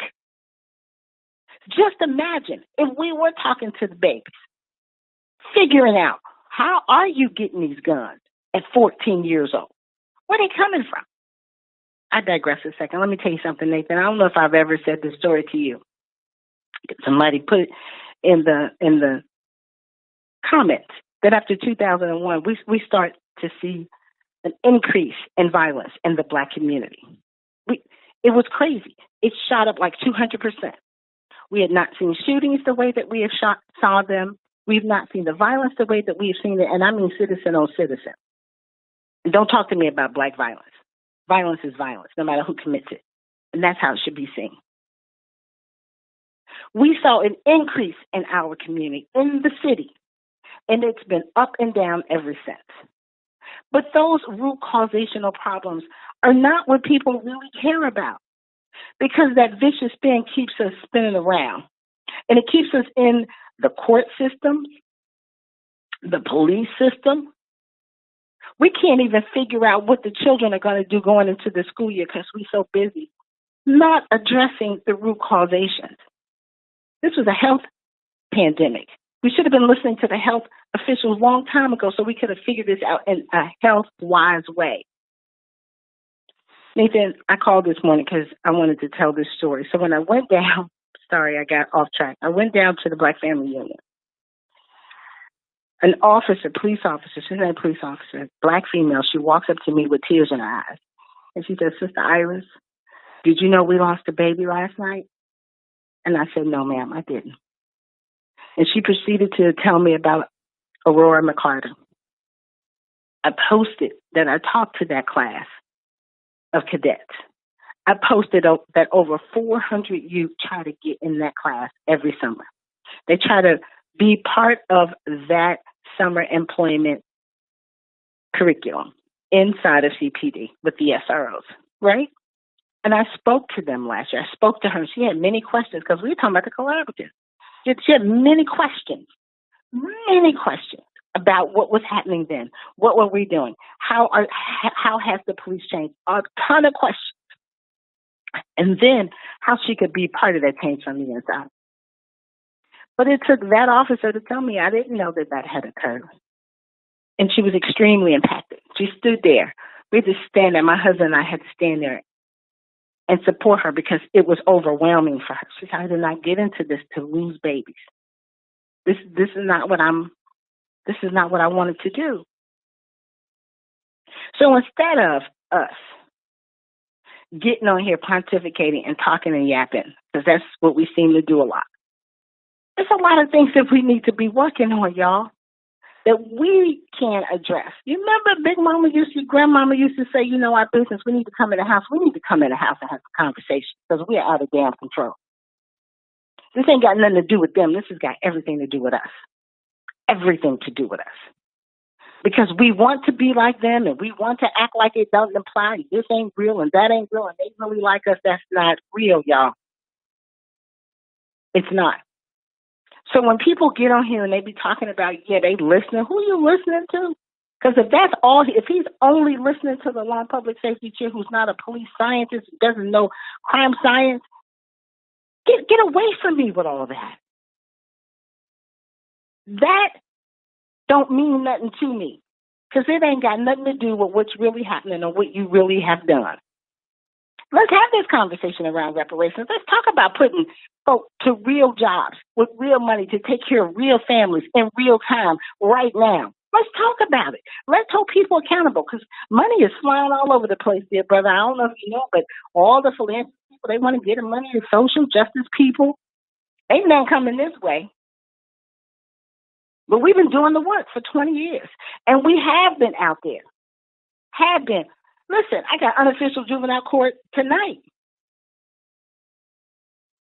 So there are people out here trying to work this thing from multiple angles. But instead of pointing the fingers, we got to really come on back inside, y'all, and have some conversations for real. Because the babies are dying in the streets. Same with those people that were shooting the other night, grown folk with guns. I don't know the facts. Do you, Nathan? Do you have the facts? Do you have the facts? Any facts? Has the chief come on here? Has anybody come on here and given us any facts? So we can begin to unravel the onion, to understand what it is that we need to address. That's problem solving. Not just saying, well, it's got to be the kids. The kids. What about the kids? What about it? What about them? What do we need to address? What do we need to attack? What policy do we need to put in place? Kev was right. That's all we've been doing at the table around the collaborative, putting policies and procedures in place. Now, whether they're followed is a different thing because you hire these people, you elect these people that don't make the rules apply to everybody evenly. I just wanted to say this morning to the families who lost loved ones over the weekend, I apologize. Because we can do better. I apologize that we have internalized oppression so deep that guns are the first thing we want to get to because we can't resolve the issue. Can we just have a damn fight? Do I have to pull my weapon? Can we just start talking about real live Black excellence and why it is okay to be Black, proud, strong, and fight for your people? It's okay. It's okay to have straight hair. It's okay to have locks. It's okay to have braids. We are not the enemy to one another. We don't have that kind of power. Can we please, I agree with what the lady just said. I'm trying to call an emergency meeting with Black women only. I just need to talk to the sisters. I just want to talk to the sisters. I want to talk to the mamas. I want to talk to them aunties, because aunties used to be important in the Black community. Because an auntie would roll up on you, because anybody was the auntie that was a friend of your mama or your dad's auntie. I need to understand where we are so we can figure out where we're going to go. Nathan, with that, I'm out. If any sister on any of your meetings hear me and they want to be part of this, I'm trying to get to the sisters so we can build and we can figure out what we need to do for our Black families and support our Black men and our Black children. With that, Nathan, I appreciate it. Thank you, and I'm out. Thank you for the call. Appreciate it. A lot of powerful commentary this morning. Very interesting. I'm going to let that just marinate, let it sit in, let it sink in, should I say, and roll into our second break this morning. 513-873-7134. Stop the fake outrage, people. Why Cincinnati can't stop the violence. We'll pick up the conversation on the other side. If you want to share your thoughts this morning, feel free to do so. Also, I'm coming to the chop shop. I must read your comments and your comments on Facebook as well. This is the last honest place in Cincinnati media. And we'll be right back.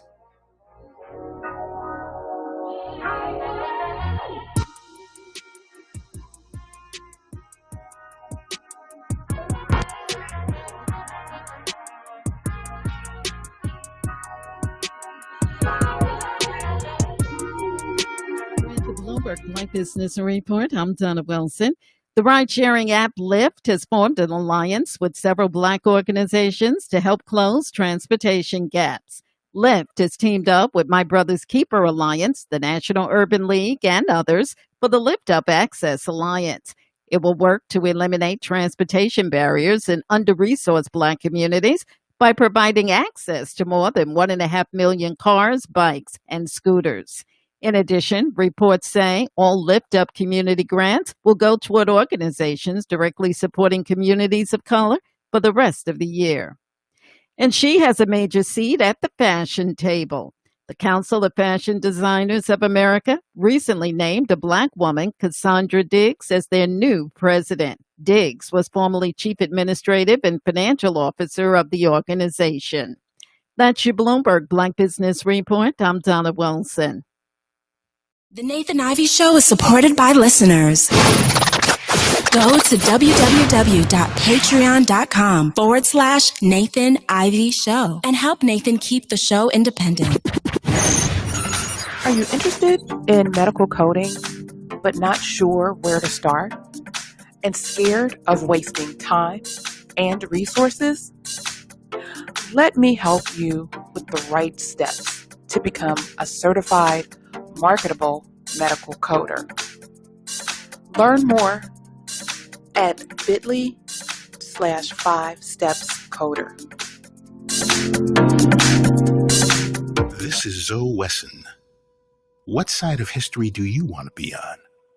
The right side, or one where Black people continue to be underrepresented in Hamilton County? Now's your chance to end 230 years of exclusion.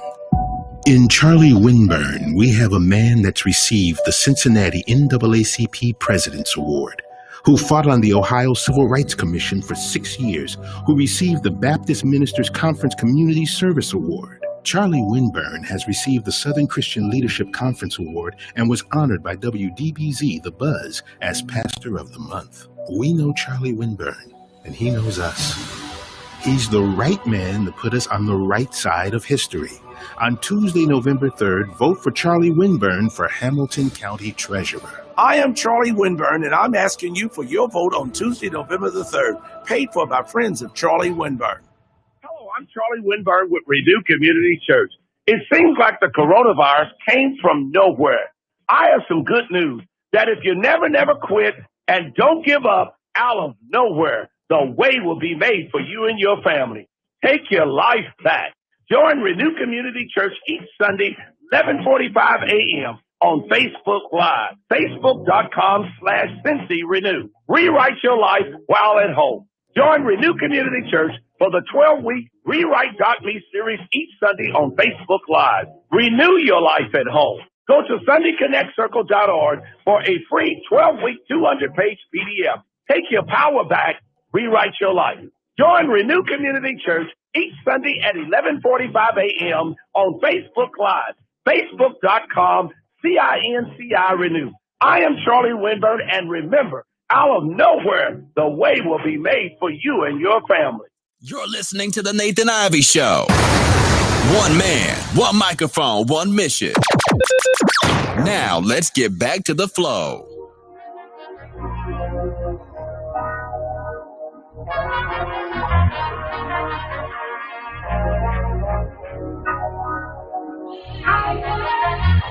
All right, good morning, all. Welcome back. Nathan Ivey with you. You can see if you're on Facebook or on YouTube. And oh, by the way, if you are someone who is into YouTube, you go on YouTube a lot, well, you can check out the Nathan Ivey Show on YouTube. Nathan Ivey, that's my channel. And help me reach my first milestone, 1,000 subscribers. That way I can monetize. Yeah, okay. Thank you for that, Brian. That way I can monetize my channel. Thank you so much in advance. Welcome back. This is the last honest place in Cincinnati media. We've been talking about the recent uptick in violence in the city. I say stop the fake outrage. Are we serious about it, or is it going to be the same old spin cycle? Everybody's fake outrage for a short amount of time and everybody forgets, right? What are we really going to do? 513-873-7134. I see Brother Drop is trying to get in. But right before the break, or during the break, we had a caller who called in. I want to make sure I get everybody in this morning. I appreciate your phone calls. Let's go straight to the lines and say good morning. Good morning to the show. Good morning and welcome to the show, should I say. Good morning, Mr. Ivey, and thank you for taking my call. This is your West Side Connection, Drop Squad 52, calling in from the left coast, the People's Republic of California.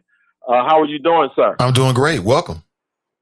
Well, that's good. I hope everybody in your family is safe. I've been listening to the show. Very powerful callers, very passionate.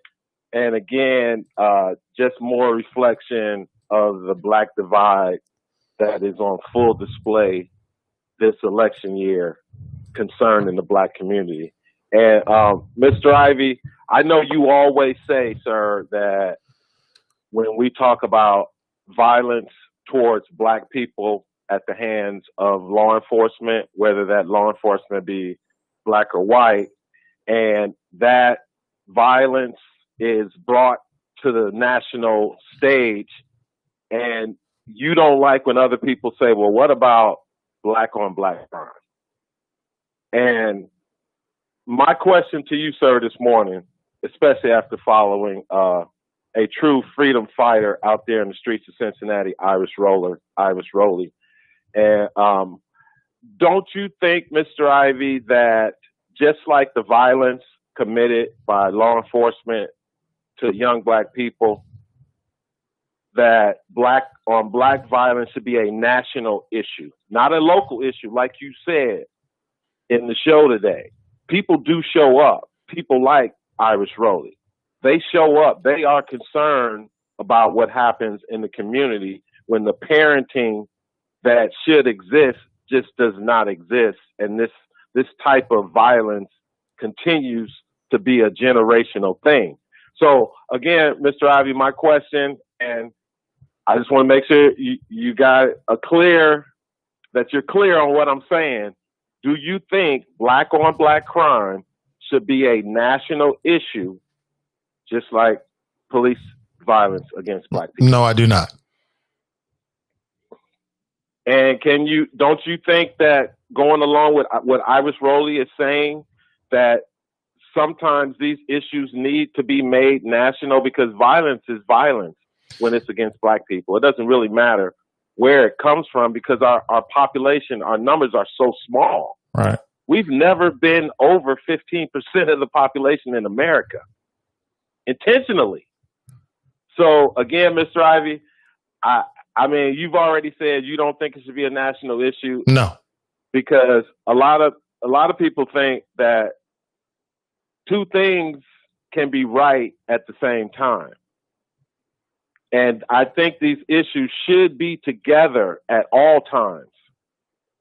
All violence against black people should be a national issue, considering the major platform that the so-called Black Lives Matter movement has right now. But unfortunately, like you said, Mr. Ivey, ever since George Floyd was murdered at the end of May, this country has had people marching in the streets, protesting, rallies, rioting, looting, violence, attacking federal buildings and federal troops, using tear gas. I mean, Mr. Ivey, something has to give. And if you don't think it should be a national issue, I think this election in November is going to make it a national issue. Because tonight, as you know, like Kev on the Cell brought up, there's a Democratic National Convention tonight. And unfortunately, it's going to be a TV event. And the NBA playoffs also start tonight. So it's going to be interesting to see how their convention goes. And there's an article on NPR, Mr. Ivey. I put a link online on Twitter, and I also dropped the link in the Chop Shop.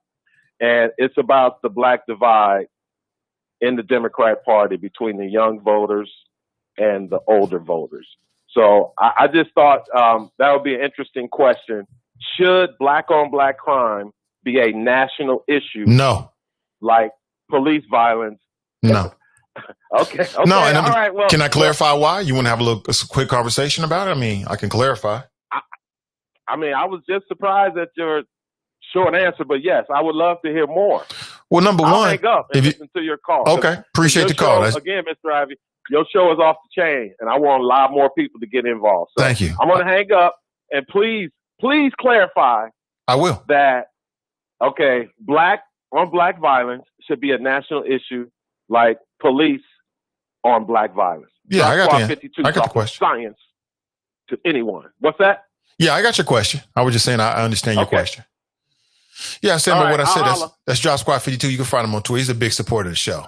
Big supporter. Appreciate you. But no, absolutely not. Why should it be?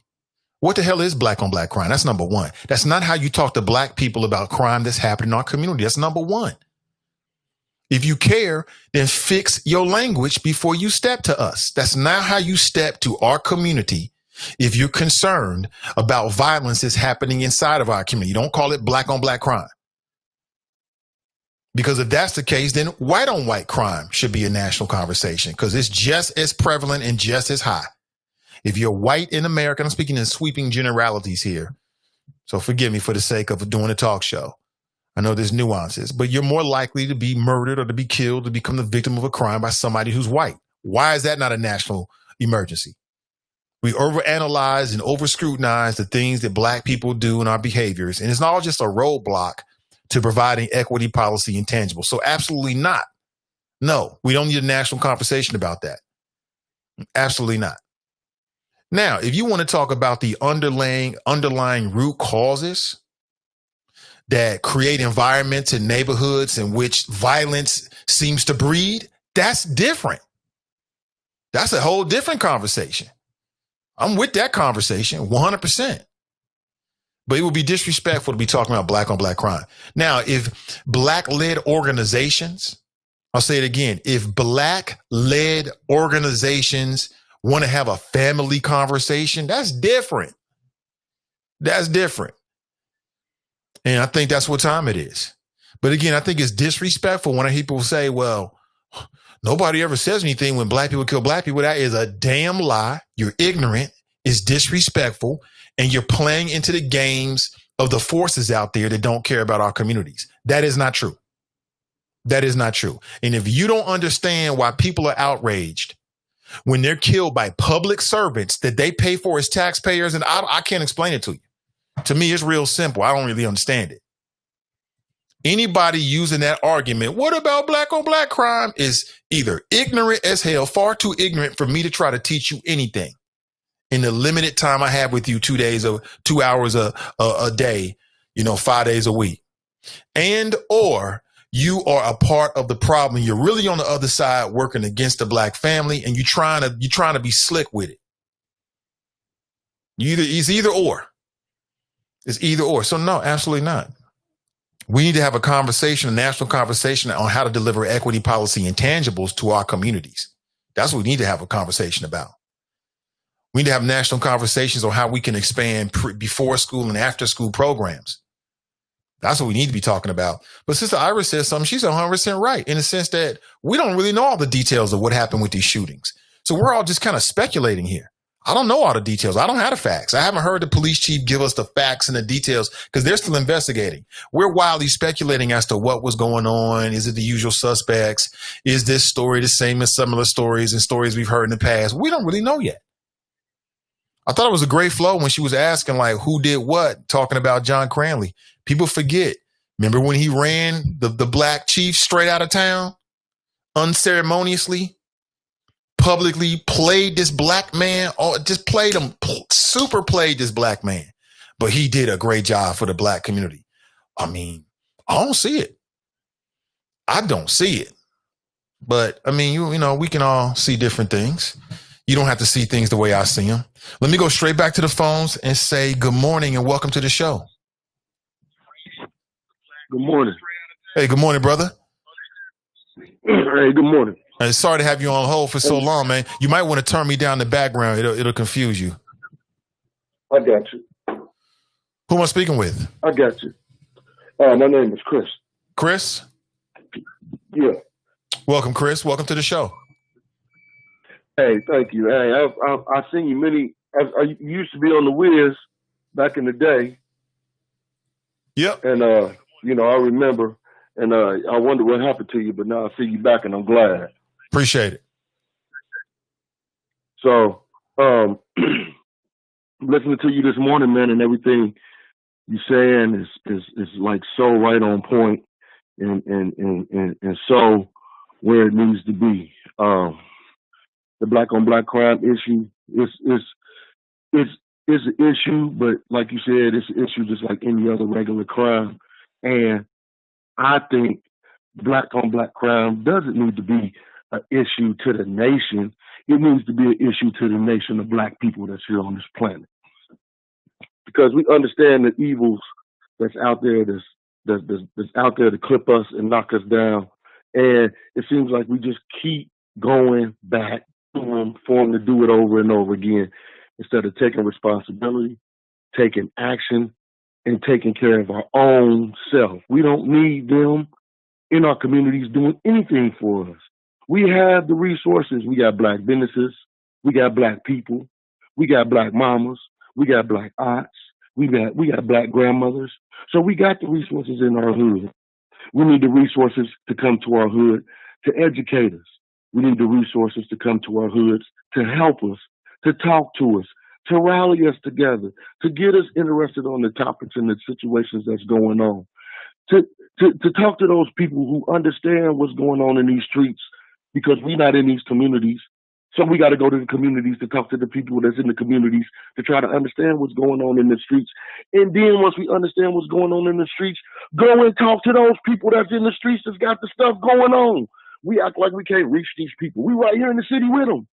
Get out on the block, beat the street, knock on the door, open up a door in one of these black businesses and get to talking to people. Why we act like we can't talk to each other? We talk to each other any other time. When we want to smoke, when we want to drink, when we want to party, we can talk then. But when we trying to figure out what's going on in our streets, everybody act like some white dude got to come down and tell us what's going on. We know what's going on. So why is it so hard for black folks to take the initiative for their own self and be disciplined enough to stay consistent in that issue until you see it through. Well, I've created an organization that's going to address that. It's just now getting off the ground. We got a few brothers that's willing to take charge and get out there and get in front of the people and show the people that we care about the hood. We're going to do something for the hood. We're going to educate you. We're going to give you the resources you need. We're going to try to get you the help you need. We're going to try to get you the answers you need. We're going to try to get your kids the help they need, the answers they need, the education that's going to be best for them in this world. That's what we are organizing to do. And my organization is called the Black Rhinos. That's what we need. We need something to grab our situations by the neck, snatch them up off their feet, and take charge and lead them to where they need to go, whether it be education, whether it be politics. And this whole politic thing is really what's really, to me, is really what's dividing us really so bad, because you got Republicans, you got Democrats, you got people in the streets today that don't even care about politics because they already know what the outcome's gonna be. And if that's the case, what you gonna do about it? If you already know what the outcome's gonna be, what's your defense? Well, hopefully, once everything gets started, it's been kind of hard getting it off the ground, getting people interested, talking to people, because it ain't like that. We all out on the corner saying to ourselves, man, we need to do something about this. We need to do something. We got to find the answers. Ain't nobody out on the corners talking about that. They out on the corners talking about rap music and sports, and none of that's important right now. We need to be out on the corner talking about our corner. We need to be out on the corner talking about our people. We need to be out on the corner talking about our solutions. We need to be out on the corner talking about how we're going to get it done. We need to be on City Hall's corner telling them we need y'all to help us get this done, because we out here and we trying to get it done. That's what we need. We don't have any black leaders in the city. Who? Name one. Name one. We got some that's trying to be black leaders, but we don't have none. Name a black leader in the city that's out here saying, hey, this is my organization, let's get behind it. Hey, and let's have a movement. We don't have that. Well, hopefully the Black Rhinos will provide that for this city and be a stipend in this city and a pinnacle where people around the nation can say, hey, you know what? All of this has happened, but them brothers said, you know what? We ain't having it no more. We're going to get up and we're going to do something about it. And if not, we're going to at least get up and try to do something about it. And it ain't just us black men. We need them sisters too. A lot of people forget black women are so powerful. They're majestic. They magic. They power spans across the planet like a wave, like a shock wave. You know what I'm saying? The black woman power is so strong. We as black men so much need them. We need them on point. We need them on our side. We need them on our back. We need them out here doing just as much to organize against these situations as we do. So, in all, Brother Ivy, all we got to do and what we need to do is come together, be adults about what's going on, address the issues and be honest, and most importantly, educate ourselves and be consistent in what it is that we're fighting for and trying to see happen in our community that's positive.